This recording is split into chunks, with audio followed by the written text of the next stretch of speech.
अस्सलाम वालेकुम व्यूअर्स, आप देख रहे हैं स्टार्स विद हरीफ। मैं हूं ख्वाजा आफ्ताब हसन, मेरे साथ हैं गाफिर शहजाद। गाफिर शहजाद साहब किसी तारुफ के मोहताज नहीं है, बहुत सारी हमजैज शख्सियत हैं और बहुत सारे शोबों में अपने कमालात दिखाते रहते हैं। लेकिन आज की नशिस्त में हम गुफ्तगू करेंगे इनके उस फ़न के बारे में जिसका एक ज़माना ना सिर्फ मोतरफ़ है बल्कि मद्दा भी है। गाफिर साहब बहुत शुक्रिया आप तशरीफ़ लाए हमारे प्रोग्राम में। गाफिर साहब, आपकी जो खूबी है मज़ारात के हवाले से, जो उसके डिज़ाइन के हवाले से आप चीफ़ आर्किटेक्ट भी हैं, तो हमारे यहाँ यकीनन मज़ारात के हवाले से लोगों की वाबस्तगी जो है बड़ी और तरह की है और मज़ारात मुख्तलिफ़ किस्म के डिज़ाइन हमें देखने को मिलते हैं। तो पहले तो हम ये आपसे दरियाफ़्त करेंगे कि आप इस शोबे को आपने यकीनन अपनी मर्ज़ी से ज्वाइन किया होगा, क्योंकि ये कोई ऐसा नहीं है कि माँ प्यो ने पढ़ने पाता था तो उसी कर लिया। हाँ, बिल्कुल ख़ैर साहब, आपने बिल्कुल सही कहा है। वैसे तो खैर मैं जब पास आउट किया मैंने यूनिवर्सिटी से, तो मेरे जहन में तो ऐसा कोई था नहीं कि मैं औकाफ डिपार्टमेंट में या मज़ारों के किसी महकमे में आऊँगा। ये बिल्कुल मेरे दोस्त भी जो है उनके लिए भी एक सरप्राइज़ ही था। लेकिन ये इत्तेफाक देखें कि मैं प्राइवेट सेक्टर में काम कर रहा था और मुझे बड़ा अच्छा पे कर रहे थे, तो मुझे बॉस ने नीचे बुलाया, तो कहने लगे मैं 2 मिनट के लिए जा रहा हूँ, थोड़ी देर तो ज़रा ऑफिस पर देखो। तो उसकी मेज़ पर एक इंग्लिश अखबार पड़ा था जिसमें उर्दू की एडवर्टाइजमेंट थी। अच्छा। तो उसमें लिखा होता कि असिस्टेंट डायरेक्टर आर्किटेक्चर चाहिए। तो मैंने कहा ये क्या होता है, मुझे वाकई नहीं पता था। तो मैंने कहा चलो एक एप्लीकेशन भेज देते हैं, तो वहाँ दोस्त आए होंगे, मुलाकात हो जाएगी, गपशप हो जाएगी। उस दौर में वैसे सरकारी नौकरी की अहमियत थी भी, बिल्कुल थी और बहुत उसके लिए भागदौड़ करनी पड़ती थी। लेकिन वो इंटरम गवर्नमेंट का दौर था, मोइन कुरैशी साहब थे शायद उस वक़्त, और हमारे सेक्रेटरी खलील भट्टी साहब थे। अच्छा, मैं बहुत हैरान हुआ वैसे कि उन्होंने अपना जिस क्राइटेरिया पे वो इंटरव्यू किया और उसके बाद कहने लगे कि सारे कैंडिडेट्स रुकेंगे। मतलब कोई 32 कैंडिडेट्स से एक पोस्ट थी, तो हमने कहाँ रखना उन्होंने। अच्छा, वो कहने लगे कि रुकें आप, क्योंकि उनके ये अल्फाज थे, भट्टी साहब को मैं आज भी सलाम पेश करता हूँ। वो कहने लगे कि आप रुकें कि इससे पहले कि किसी चट्ठे या किसी वट्टू का हमें फ़ोन आ जाए, हम आज की ये जो अपॉइंटमेंट है ये प्योर मेरिट पे करना चाहते हैं। और उसके बाद मुझे उन्होंने कहा कि आप पहले नंबर पे हैं, फिर ये दूसरे नंबर पे हैं, ये तीसरे नंबर पे हैं, और अगर आप ज्वाइन नहीं करेंगे फिर ये करेंगे, फिर ये करेंगे।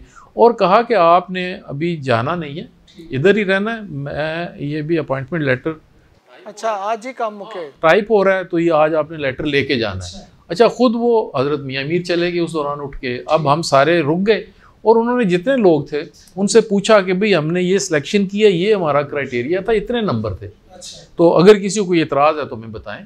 तो वो दोस्त सारे तकरीबन मुझे जानते थे, मेरा काम भी जानते थे, तो everybody was happy and satisfied कि सही सिलेक्शन। फिर सर मेरा वो जो लेटर था वो हज़रत मियाँ मीर बंदा लेके गया, वहाँ से साइन करवा के ले गया। सेक्रेटरी साहब वहाँ बैठे हुए थे और उसके बाद मुझे उन्होंने दिया और फिर कहा कि पड़ गई आपके काम, पहले दिन से ही बरकत पड़ गई। अच्छा, उसके बाद मेरा फिर तारीख़ के साथ, मज़ारात के साथ और ये जो हमारी कल्चरल बिल्डिंग्स हैं, जो रिलीजियस बिल्डिंग्स हैं, इनके साथ फिर मेरा एक नया दौर शुरू। मैं यही पूछना चाह रहा था कि क्या ये इस ज्वाइनिंग के बाद ये सिलसिला बना या पहले कोई रुझान था? बिल्कुल पहले कोई रुझान नहीं, बिल्कुल कोई नहीं था, ये सारा सिलसिला उसके बाद बना। मैंने जब ज्वाइन किया तो मेरी 2 किताबें छपी हुई थी, एक शायरी की थी, अफसाने की थी, एक चराग आंखों में, और एक ख्वाबों की गिरह में पड़ी लड़की, और वो मेरी स्टूडेंट लाइफ में छप गई थी। उसके बाद मेरी जितनी पब्लिकेशंस हैं वो इसी दौरान की हैं। 93 में मैंने ज्वाइन कर लिया था, तो ये जितनी मेरी लाहौर पे या मज़ारात पे या नावल या बाकी जितना भी काम है वो सारा उसके बाद का है। ठीक। अच्छा, मज़ारात के हवाले से हमारे यहाँ एक तो बहुत ख़ास रुझान है लोगों का, और ऐसा है कि मुख्तलिफ़ मसलक के जो लोग हैं उनके मज़ारात में कोई उनके बनावट में भी कोई फ़र्क पैदा किया जाता है या गैर इरादी तौर पे ये सारे सिलसिले हैं?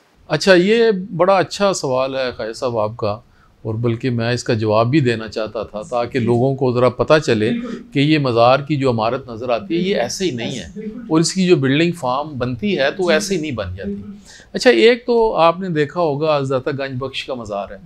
अच्छा, ये इंक्रीमेंटल डेवलपमेंट में हुआ कि पहले वो 8 पहलू है जिसके अंदर दास साहब की कब्र है, उसके ऊपर गुंबद है जो, फिर एक बरामदा बना और फिर दूसरा बरामदा चारों तरफ बना। अच्छा, हज़रत गंज बख्श का जो ज़माना है 11वीं सदी का, उस ज़माने में ये जो सूफ़ी थे ना, इनके दरमियान में उस तरह से ऑर्डर्स नहीं थे। जो सूफ़ी सिलसिले हैं ना, उस वक़्त वो नहीं थे।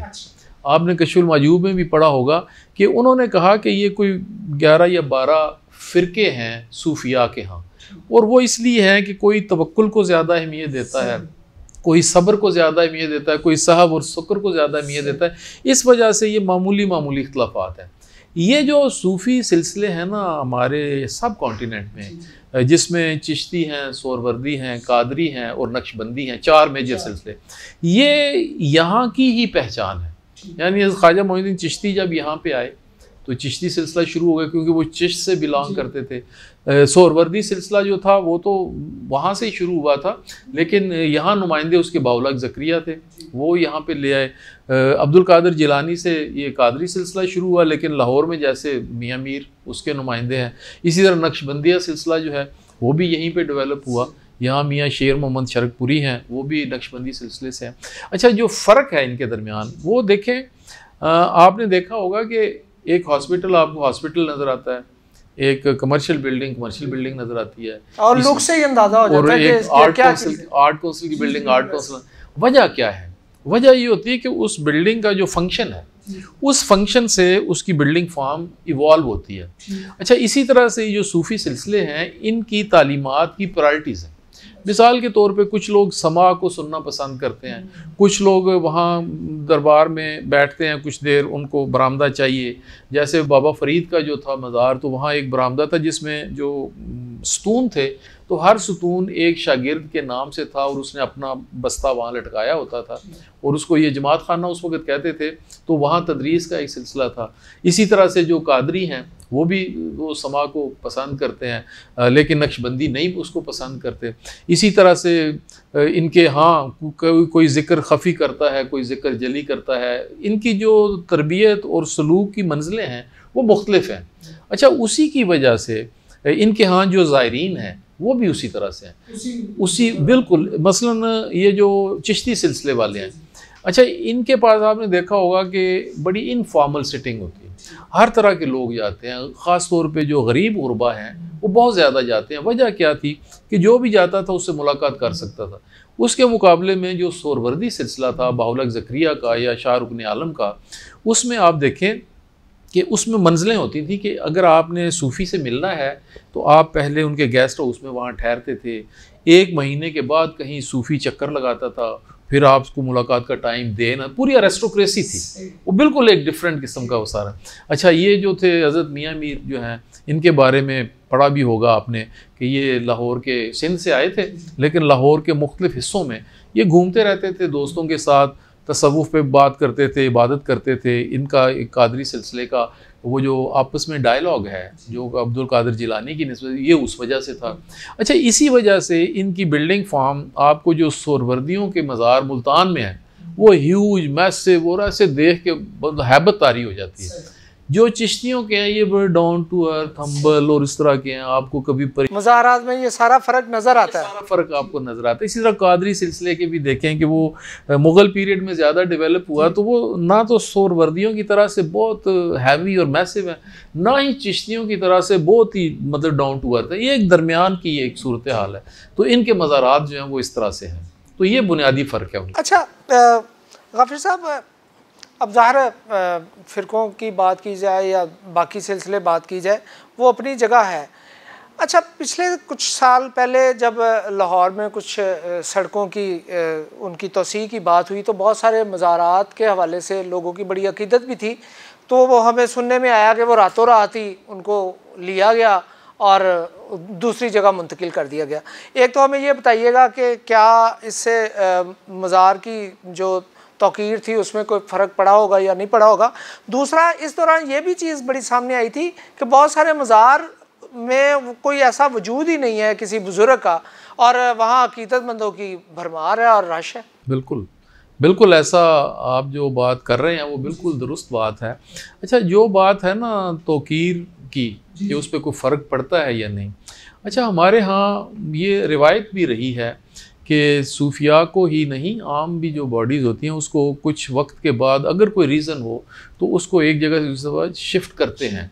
मिसाल के तौर पे मादुलाल हुसैन को ले लें, आपके शाह हुसैन पहले दरिया के पार शादरा में थे, बाद में वो इधर शिफ्ट हुए। हज़रत सुल्तान बाहू का दरबार ले लें, ये अब जो मौजूदा है ये तीसरी जगह पे है। पहले एक जगह पे था तो दरिया की वजह से उसको वहाँ से उनको ताबूत को शिफ्ट करना पड़ा, फिर दूसरी जगह पे फिर दरिया ने रुख बदला, फिर अब ये तीसरी जगह के ऊपर है। अच्छा, अगर आप उसको पूरे प्रोटोकॉल के साथ, इज़्ज़त और एहतराम के साथ उनका वो सारा जो है उसको अगर शिफ्ट कर देते हैं तो उसमें कोई हर्ज नहीं है। अच्छा, जो दूसरी बात आप कर रहे हैं, बाज़ औक़ात ऐसा है, ऐसी मिसालें भी मौजूद हैं कि किसी न किसी वजह से अकीदत जो है वो बन जाती है और वहाँ पे होता कुछ नहीं है। अच्छा, बाज़ औक़ात मैं चिन्योट से फैसलाबाद आते हुए एक मिसाल दूँ कि वहाँ पे दरबार जो है वो सड़क से काफ़ी हट के है, तो वो चूँकि वहाँ लोगों को नज़र नहीं आता था तो यहाँ पे एक बंदा खड़ा होके झंडा लेके, तो उसने पहले कमरा सा बना लिया, फिर वो मज़ार उधर रह गया और वो तवज्जो का वो झंडे वाली जगह आ गई, वो बन गया। तो ये हमारे कुछ लोग हैं जो अकीदत की वजह से फिर इस तरह की तहकीक नहीं करते कि क्या वाकई ऐसा था या नहीं था।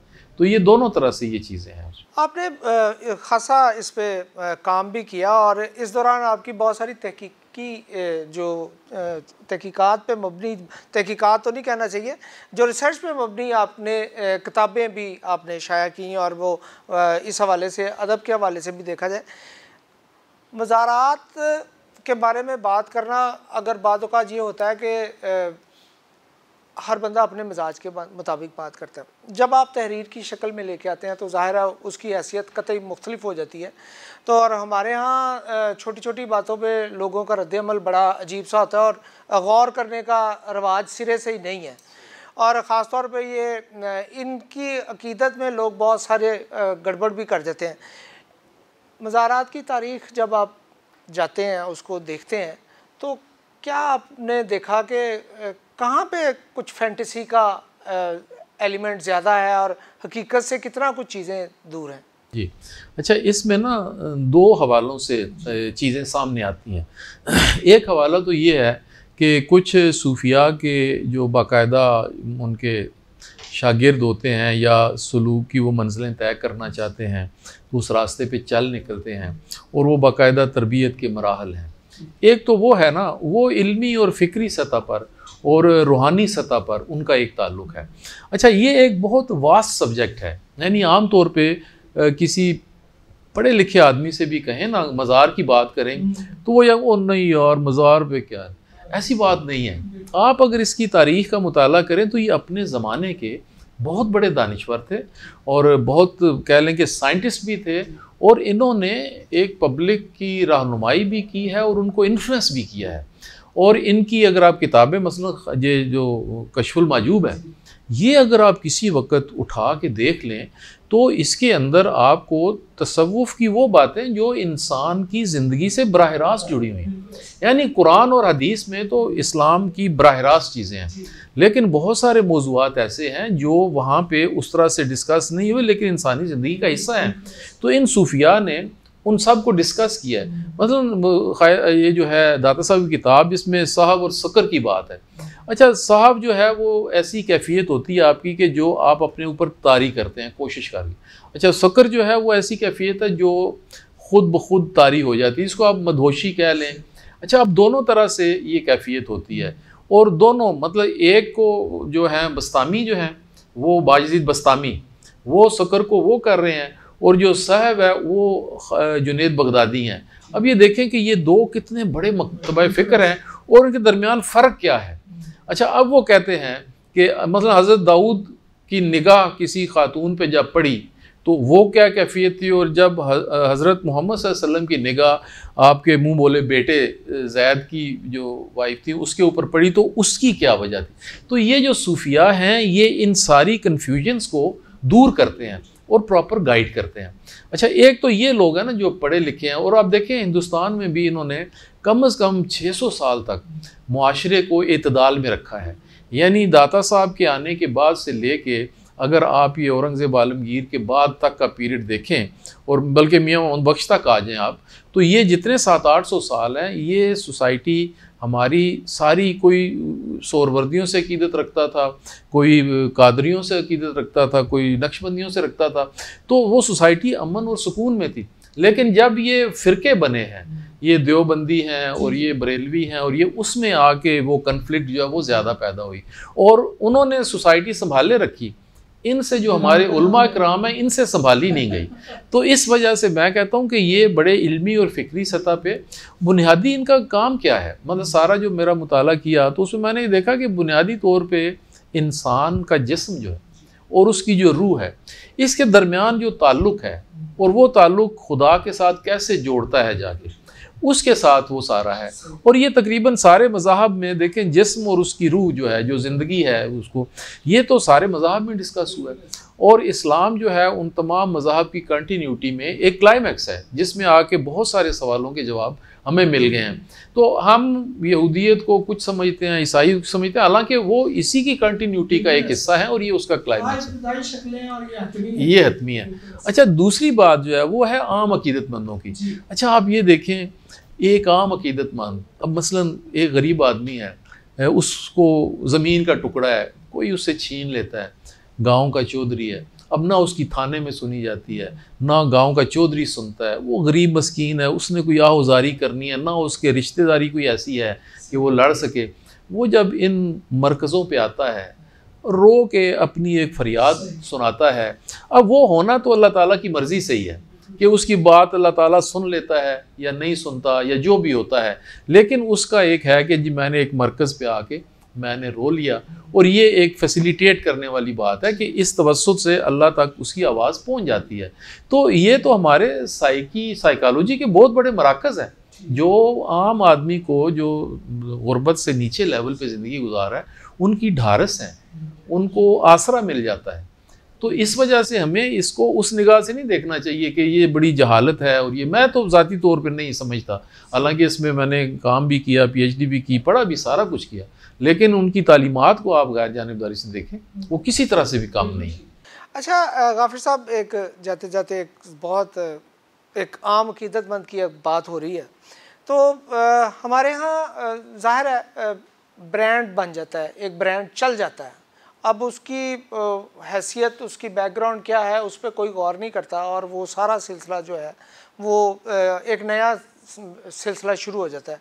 तो ज़ाहिर है अकीदत अपनी जगह है, मसाइल भी अपनी जगह हैं, तो आपको नहीं लगता कि लोगों को थोड़ा सा गौर कर लेना चाहिए भी जिस मज़ार पे जा रहे हैं क्या उसकी अपनी हकीकत क्या है, उसमें जो जिस बुज़ुर्ग के नाम पे है। क्योंकि यहाँ पे शाहजमाल में वो हमारे एक दोस्त हैं अहमद शाहिद साहब, वो बताते हैं कि वहाँ पे एक वो उनका कुत्ता भी वहाँ पे, उसकी भी कब्र है, लोग वहाँ भी खड़े होकर फातिहा पढ़ते हैं क्योंकि उनको उसकी हकीकत का नहीं इल्म। लेकिन जब उन्होंने तहकीक की तो वो चूँकि उनके साथ रहता था हर वक्त, और वो जब मरा तो उसी अहाते में दफन हो गया, मज़ार वगैरह तो बहुत बाद में बने। तो ये थोड़ा सा हमें रहनुमाई फरमाएं। तो इस तरह की जो बात है ना, ये तो सूफिया ने तो कभी भी ऐसा नहीं कहा। उन्होंने ये भी कभी नहीं कहा कि आप कोई मेरी कब्र पे आएँ और मेरे पैरों को हाथ लगाएं या इस तरह करें, उन्होंने तो ऐसा भी कभी नहीं कहा। और उन्होंने हमेशा, मतलब हज़रत बाबा फरीद हैं, जब उनका इंतकाल हुआ तो वो कहते हैं कि रोज़े की हालत में थे, सारी ज़िंदगी रोज़ा रखते रहे और रोज़े की हालत में गशी का दौरा पड़ जाता था, गश पड़ जाती। तो वो अब होश आई तो उन्हें अपने मुरीद से पूछते हैं कि क्या मैंने इशा की नमाज़ पढ़ी है। उन्होंने कहा जी हज़रत आपने पढ़ी है। तो उन्होंने फिर पढ़ ली, फिर बेहोश हो गए। फिर जब होश आई तो 3 दफ़ा इशा की नमाज आपने पढ़ी, सारी ज़िंदगी आपने मतलब रोज़े की हालत में गुजारी। अच्छा, फ़क्र जो है उनकी पहचान है, उनकी निशानी है। सूरत हाल ये थी कि जब दफन हुए तो कफन के लिए चादर नहीं थी, घर में इतना कुछ नहीं था, कब्र के लिए जो ईंटें हैं वो नहीं थी, तो घर की दहलीज को उखाड़ के वो जो कब्र की ईंटें हैं वो बनाई गई। और एक ख़ातून थी जिन्होंने बाद में, जिनके पोते ने एक किताब लिखी, मुझे भी जहन में नाम तो नहीं आ रहा, लेकिन उन्होंने अपनी जो कफन रखा हुआ था वो दिया आपको कि जी इसमें दफन कर। अच्छा, एक तरफ तो देखें कि उनका एज और उनकी तालीम और उनकी जो अपनी ज़िंदगी गुजार है वो किस तरह की है, तो हमें तो उसको फॉलो करना चाहिए। ये जो बाकी चीज़ें हैं ये तो गुमराही की चीज़ें हैं, इसको तो कोई बंदा भी इनकरेज नहीं करेगा और नहीं करना चाहिए।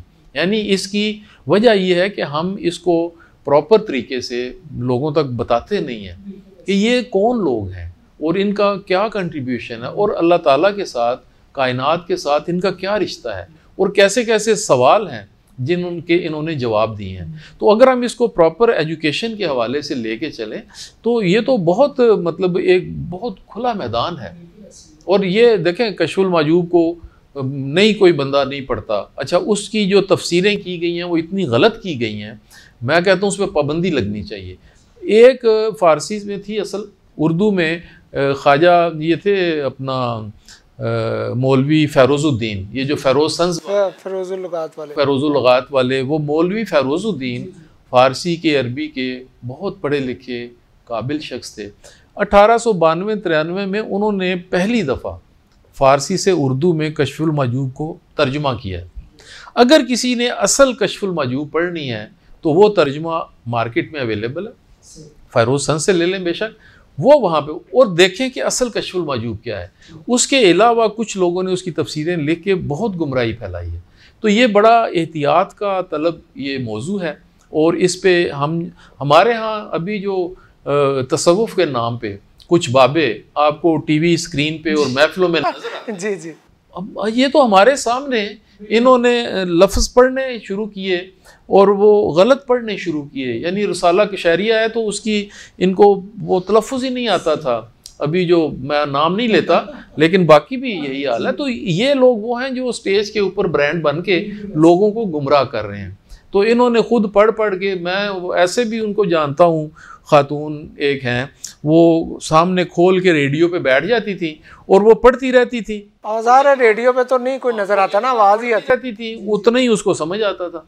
और बाद में वो एक बड़ी सूफ़ी बन के, तो अब जनाब वो कहती है मेरी तो ज़िंदगी का मकसद ही यही है।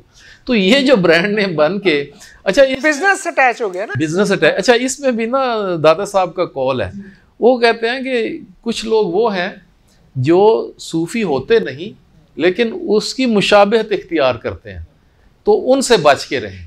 तो ये जो सूफ़ी नहीं है और मुशाबहत इख्तियार करते हैं, ये गुमराही के लंबरदार हैं, तो हमें इससे बच के रहना चाहिए। यकीनन गाफिर साहब बड़ी पते की बात बताई है। जाते जाते हमारे व्यूअर्स को ये भी बता दें कि कितने मज़ारात को डिज़ाइन कर चुके हैं और क्या इस अरसे में कोई नए बुजुर्ग भी मज़ारात में